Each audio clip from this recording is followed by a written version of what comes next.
Buenos dias, damas y caballeros. Good morning, ladies and gentlemen. Yes. Thank you, Gregory. Diane just told me that she requested that for me because I was gone the last time you sang it. Oh, thank you. How's everybody doing today? Ready for spring? Yeah. Me too. We're going to finish up our monthly theme of bridging the gap, and today we're going to cross the bridge. You guys all ready to cross the bridge? We've been exploring how to manage the gap between the incubation of our God-inspired and divinely directed dreams and the actual tangible demonstration of them. Last Sunday and today are all about building, or actually revealing, the bridge over that gap.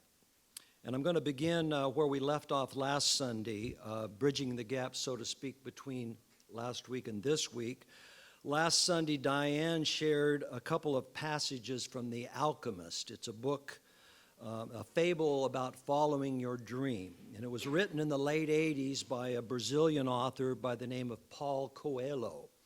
And it's a very successful book, very popular, and it's been translated into many languages. And it's about a shepherd boy who has a dream, a really big dream, and he reluctantly decides to pursue his dream.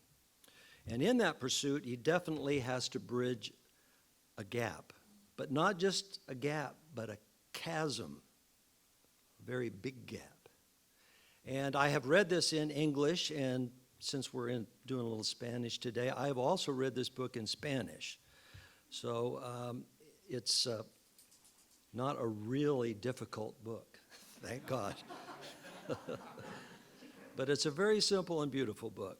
And so Diane ended last Sunday's talk with a passage in which the young shepherd boy has finally met the alchemist, someone he's been looking for throughout the book, because he believes that the alchemist will have the answers to how he can find his dream, and they are having a conversation. And the boy is trying to decide whether he should continue going after his dream, because at this point, it's really looking like it's impossible. Really gotten difficult. Has anyone ever felt that way about following their dreams? Of course we have, all of us. And here's the passage Diane ended on last week. My heart is afraid it will have to suffer, the boy told the alchemist one night as they looked up to the moonless sky. And the alchemist replied, tell your heart that the fear of suffering is worse than the suffering itself, and that no heart has ever suffered when it has gone in search of its dreams, because every second of the search is a second's encounter with God and with eternity. Every second of the search is an encounter with God, the boy told his heart. When I have been truly searching for my treasure, every day has been luminous, because I've known that every hour was part of the dream that I would find. When I have been truly searching for my treasure, I've discovered things along the way that I never would have seen had I not had the courage to try things that seemed impossible for a shepherd boy to achieve. So now I want to read on a bit from that place that Diane read last week, because it's going to take us to our work today. And I thought about providing you all with milk and cookies for this story time part of the message today. Well, actually, they're in there, yeah. But I changed my mind because I thought you might, take a nap afterwards, I wanted you to hear the rest of what I had to say. So here we go. So his heart was quiet for an entire afternoon. That night, the boy slept deeply, and when he awoke, his heart began to tell him things that came from the soul of the world. And those of you that were here last week, what do we call the soul of the world? Intuition. And do you remember what we called intuition? Anybody? The voice that loves me. And so again, that night the boy slept deeply, and when he awoke, his heart began to tell him things that came from the soul of the world. It said that all people who are happy have God within them. Or I would amend that to say all people, it said that people who are happy know that they have God within them. And that happiness could be found in a grain of sand in the desert, because a grain of sand is a moment of creation. Everyone on earth has a treasure that awaits him, his heart said. We, people's hearts, seldom say much about those treasures because people no longer want to go in search of them. We speak of them only to children. Later, we simply let life proceed in its own direction toward its own fate. But unfortunately, very few follow the path laid before them, the path to their God-inspired, divinely directed dreams and to happiness.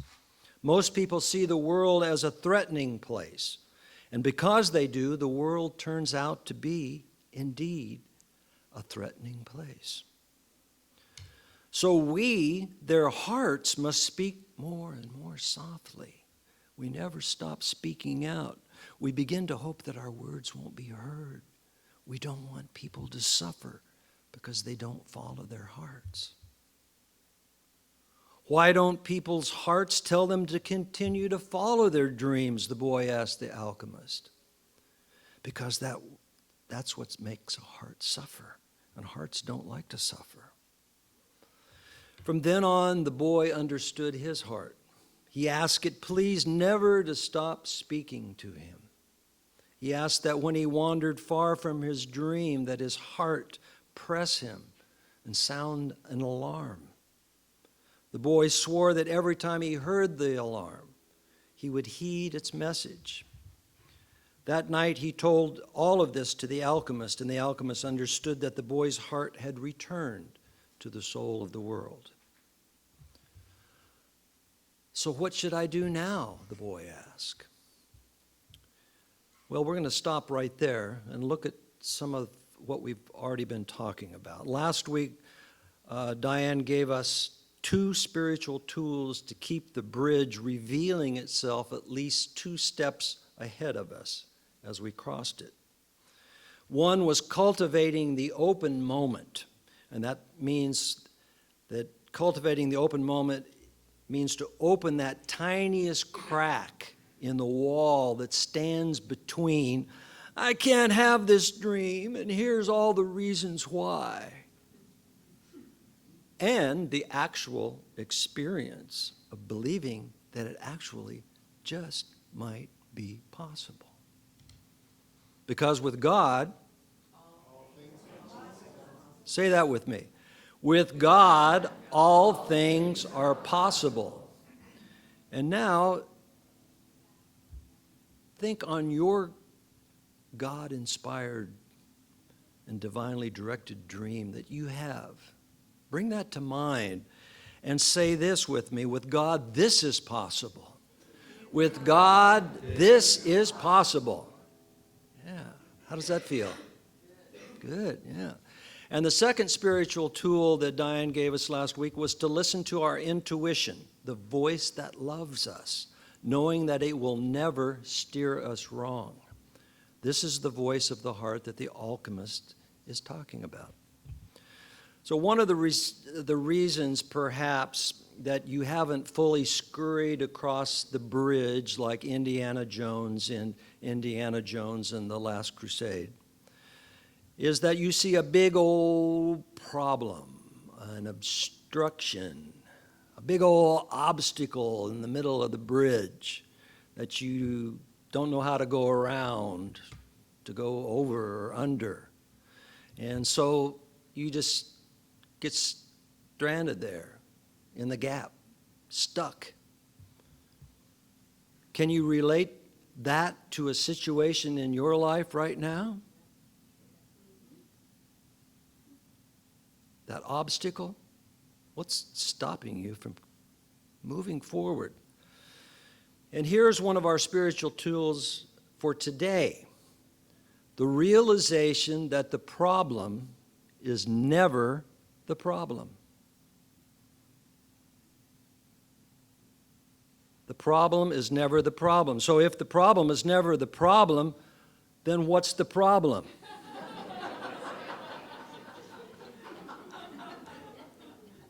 There's an answer to that. The way I'm thinking about the problem.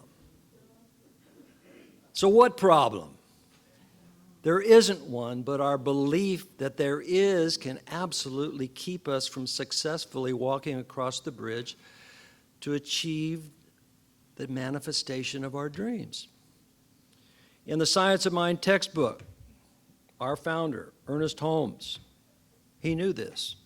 That's why he wrote this. He says, we must return the way we came, as little children who know that life is good and to be trusted. We are to approach our problems as though they were not. Approaching them in this manner, they will vanish. So the real issue for us today is, and today's spiritual tool for helping us reveal another leg of that bridge, and that is to see the problem in a completely different light. Thinking the problem is the problem. It looks very big and it looks very scary. There's no doubt about the appearance of it. So you have a dream and you've taken the leap of faith, which we talked about the first week, and you stepped out and then you've walked somewhat across the bridge by cultivating the open moment and listening to the voice that loves you. You're now here and you're faced with that big obstruction. What do? You quick run back to the safe side? You can do that. I've done that.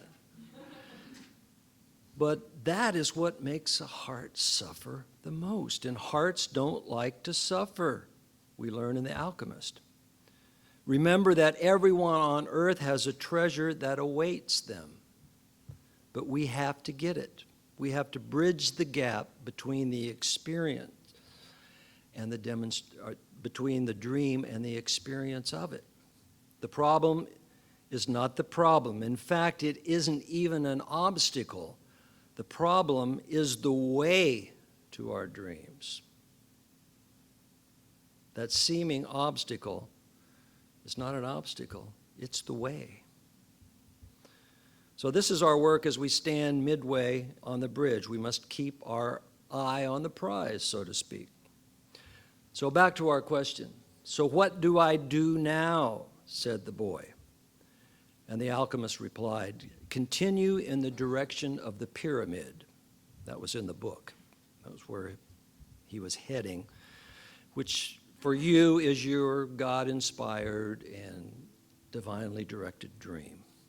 Continue in the direction of your dream, said the alchemist, and continue to pay heed to the omens. And what are the omens? That's listening to your intuition, the voice that loves you. He continues, your heart is still capable of showing you where the treasure is. And the boy says, is that the one thing that I need to know? No, the alchemist answered, what you still need to know is this, is before a dream is realized, the soul of the world tests everything that was learned along the way. And it doesn't do this because it is evil, but so that we can, in addition to realizing our dreams, master the lessons we've learned as we've moved toward the dream. That's the point at which most people give up. It's the point at which we say in the language of the desert, one dies of thirst just when the palm trees have appeared on the horizon. I love that. The point where we die of thirst just as the palm trees appear on the horizon. Every search begins with beginner's luck. I know this for a fact. I came to Nashville to be a songwriter. And the first song I had cut was a #1 hit, Beginner's Luck.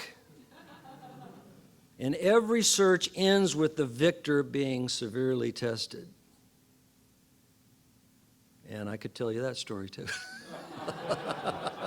But I won't. I don't have time today. It's a long story. And besides, it's an old story.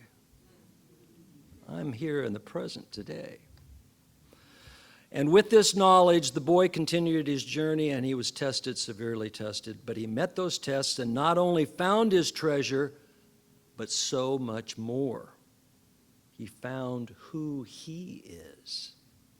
It's kind of like Joseph Campbell. It's the hero's journey. Star Wars, the hero's journey. We've said this many times before, and it bears repeating here, that it's not achieving the goal that matters, though that's nice. It's fun, and there's nothing wrong with that. But what really matters is who we become in the process.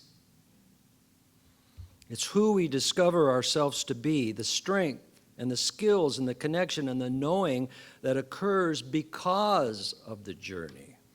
Those are the encounters with God, the God of our being. So just when we were dying of thirst and seeing those palm trees on the horizon, we can be very discouraged at this point, right? And we can give up at this point, right? And here's the tool that will help you stay on the bridge so that you can reach the other side. This tool is in the form of a question, and it's the final tool that we're going to explore this month, and it is this: how much do I want what I say I want? This is where the rubber meets the road. How much do I want what I say I want? Do you want it enough to face the tests, to use the word from The Alchemist, and keep going? Now, previously in some other talks, I've given you a list of famous people and their stories of what they went through, and a lot of them we didn't know, a lot of them we do know, but I don't have time today, but I'm going to give you one because it kind of relates to part of my life. Some people who have gone on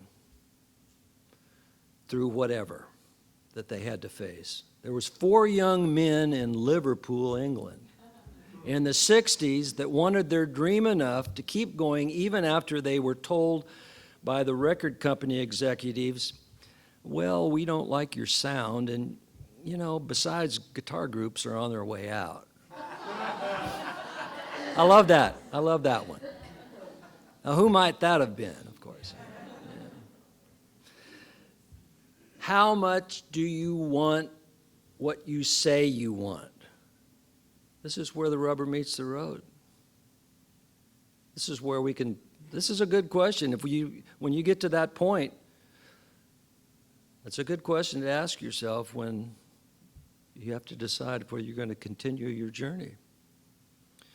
If you really want it, it will keep you walking across the bridge. It will keep you seeing that problem, that obstruction in front of you as the way to your dream, despite whatever obstacle is put in front of you. Just putting one foot in front of the other and continuing across the bridge. How much do you want what you say you want? Enough to shake off whatever's thrown your way and keep stepping up, walking across the bridge? Remember this powerful line from The Alchemist. Every second of the search is a second's encounter with God and eternity. So this month we bridge the gap between the incubation of our God-inspired and divinely directed dreams and the actual tangible demonstration of it by taking a leap of faith and using a variety of spiritual tools to build the bridge, today's tools being realizing the problem is not the problem. It's the way I'm thinking about the problem. And the question, how much do I want what I say I want? To help us answer those questions, yes, absolutely, yes. Let's remember these words by our founder, Dr. Ernest Holmes, in Living the Science of Mind.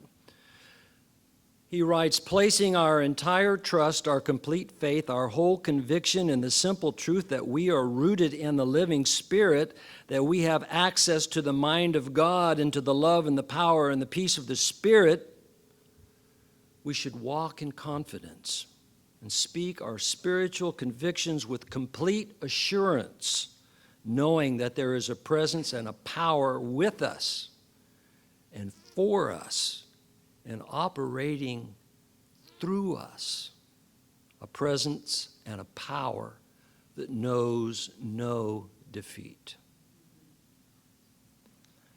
Knowing this is how we get to the other side and how we become who we came here to be. Are you ready to go? Yeah. All right. And so it is.